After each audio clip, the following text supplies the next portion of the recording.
Assalamualaikum warahmatullahi wabarakatuh. Selamat pagi anak-anak kelas 4A MI Masudiyah. Sudahkah kalian sholat subuh pada pagi ini? Ya, karena akan ada banyak nikmat Allah yang kita rasakan jika kita melaksanakan sholat, tak terkecuali sholat subuh. Pada pagi ini kita akan belajar tentang pemantulan cahaya dan alat-alat optik. Sebelum kita belajar tentang pemantulan cahaya dan alat-alat optik, Bumin ingin berbicara sebentar tentang indera penglihat. Allah sudah memberikan kita nikmat indera penglihat, yaitu mata.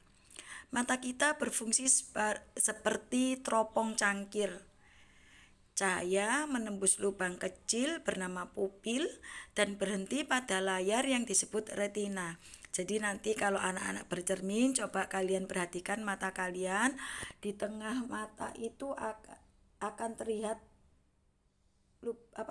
bulatan kecil yang disebut pupil, dan setelahnya itu ada layar yang disebut dengan retina. Proses ini membuat gambar terbalik. Saraf mata menghubungkan retina dengan otak yang membalikkan gambar ke bentuk seperti sebenarnya. Nah, seperti kita bercermin, saat kita bercermin nanti akan terlihat seperti bentuk sebenarnya. Pemantulan cahaya. Saat mengenai benda bening, cahaya dapat menembus dan dapat diteruskan. Namun sebaliknya, jika cahaya mengenai benda gelap, cahaya akan dipantulkan kembali. Pantulan cahaya dari suatu benda masuk ke dalam mata sehingga kita dapat melihat benda tersebut. Berikut ada macam-macam pantulan cahaya. Yang pertama, pantulan cahaya teratur. Anak panah ini adalah menunjukkan datangnya cahaya dan pantulannya. Di sini ada pantulan cahaya yang mengenai cermin datar atau permukaan air yang terang, pantulannya akan jadi teratur. Yang kedua, pemantulan cahaya tidak teratur semacam ini. Nah, ada permukaan jalan yang berbatu, misalnya permukaannya akan bergelombang. Nah, kemudian cahaya yang dihasilkan juga cahaya yang tidak teratur. Di sini ada contoh pemantulan cahaya yang teratur. Yang pertama adalah pemantulan teratur pada cermin. Nah, di sini ada cermin, kemudian ada benda di depannya. Nah, akan terjadi pemantulan cahaya, kemudian kita bisa melihat benda itu di cermin. Contoh selanjutnya yaitu pemantulan teratur pada permukaan air danau yang tenang. Kalau air danaunya tenang, di sini ada contoh pemantulan cahayanya. Nah, di atas ini adalah benda aslinya, kemudian yang ada di air ini adalah pemantulannya. Pemantulannya juga indah seperti benda aslinya. Pemantulan cahaya teratur terjadi ketika cahaya mengenai benda yang memiliki permukaan rata seperti cermin tadi dan juga permukaan air yang tenang. Contoh yang kedua, contoh pemantulan cahaya tidak teratur. Di sini ada contoh pemantulan yang tidak teratur yang terjadi pada permukaan air yang bergelombang. Ada perahu, kemudian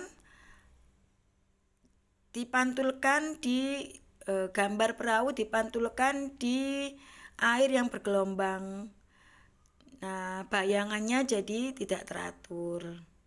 Di sini juga ada contoh gedung yang mengenai air yang bergelombang.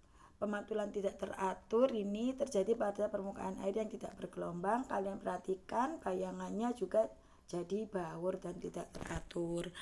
Pemantulan cahaya tidak teratur terjadi ketika cahaya mengenai benda yang memiliki permukaan tidak rata, seperti permukaan air yang bergelombang.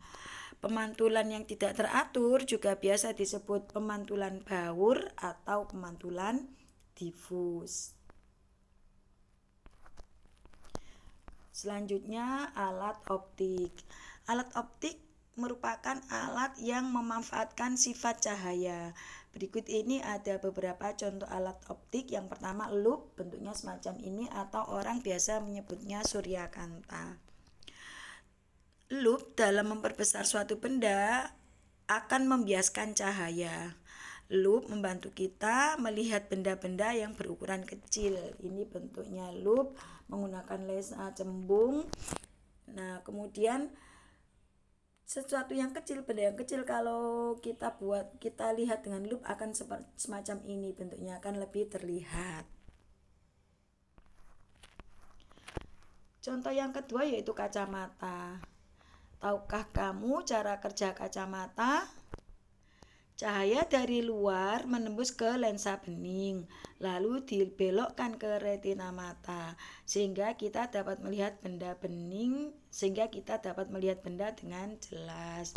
Ini lensa kacamata dapat berasal dari cermin cembung dan juga cermin cekung, tergantung keluhan mata kita, rabun jauh atau rabun dekat. Nah, lensa kacamata terbuat dari lensa cekung atau cembung. Salah satu sifat lensa adalah dapat membelokkan cahaya. Cahaya dari luar menembus benda bening lalu dibelokkan ke retina mata sehingga kita dapat melihat benda dengan lebih jelas. Yang ketiga yaitu mikroskop. Mikroskop adalah alat yang digunakan untuk melihat benda-benda kecil semacam ini. Di sekolah kita banyak anak-anak tapi kita masih belum bisa menggunakannya untuk praktek karena pandemi ya. Mikroskop adalah alat yang digunakan untuk melihat benda-benda kecil, misalnya bakteri dan jamur. Mikroskop dapat memperbesar bayangan sampai 100 kali hingga kita dapat melihat benda yang kecil dengan jelas. Di sini ada mikroskop, contoh mikroskop, dan ini adalah contoh bayangan benda yang kita lihat dari mikroskop. Yang terletak di bawah ini adalah benda aslinya, kemudian diperbesar dengan mikroskop. Ada lensa objektif, ada lensa subjektifnya, nanti akan terlihat semacam ini. Nah, untuk tugasnya ada beberapa pertanyaan di bawah ini, bisa kalian jawab dengan mengikuti video-video tadi. Jika ada yang belum jelas, boleh ditanyakan. Saya akhiri dulu. Terima kasih, semoga bermanfaat. Sampai jumpa. Assalamualaikum warahmatullahi wabarakatuh.